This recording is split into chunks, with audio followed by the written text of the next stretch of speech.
కాళేశ్వరం.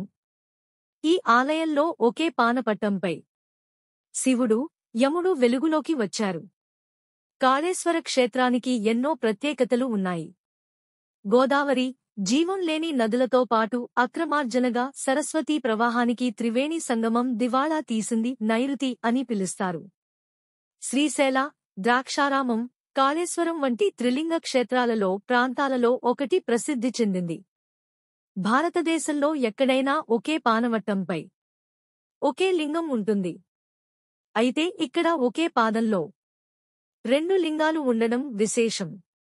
ఒకటి కాళేశ్వరలింగం, రెండోది ముక్తీశ్వర లింగం.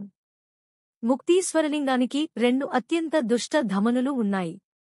అట్టి గుంటలలో ఎంత నీరు పోసినా పైకి రాదు. ఆ నీరు త్రివేణి సంగమం ఒడ్డున కలుస్తుంది. ఈ ప్రదేశం గురించి స్కాంద పురాణం మరియు గౌతమీ పురాణం కూడా ప్రస్తావించబడ్డాయి. ఈ ఆలయంలో కాళేశ్వరుని ముందు పూజలు, అనంతరం ముక్తీశ్వరుని పూజిస్తే స్వర్గప్రాప్తి కలుగుతుందని భక్తుల విశ్వాసం. మన దేశంలో 3 ప్రసిద్ధ సరస్వతి ఆలయాలు ఉన్నాయి. కాళేశ్వరంలో మహాసరస్వతి ఆలయం, ఆదిలాబాద్ జిల్లా బాసరలోని జ్ఞానసరస్వతి ఆలయం, కాశ్మీర్లోని బాలసరస్వతి ఆలయాలు. అదేవిధంగా 3 సూర్య దేవాలయాలు కూడా ఉన్నాయి. కాళేశ్వరంలో ఒకటిగా ఒరిస్సాలోని కోణార్కలో, శ్రీకాకుళం జిల్లాలోని అరసవిల్లిలో సూర్య దేవాలయాలు. కాళేశ్వరంలో బ్రహ్మతీర్థం, నరసింహ తీర్థం, హనామత్ తీర్థయాత్ర, జ్ఞాన తీర్థయాత్ర, విమానయాత్ర, సంగమతీర్థం. ఈ ఆలయం చుట్టూ ప్రకృతి సిద్ధంగా ఉండి విభూతి రాళ్లు ఉండడం విశేషం.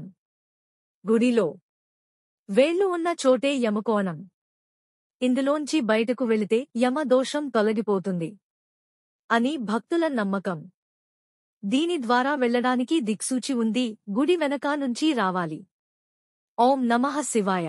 ఈ వీడియో మీకు నచ్చితే వీడియోని లైక్ చేసి సబ్స్క్రైబ్ చేసి శ్రీరాముని కృపను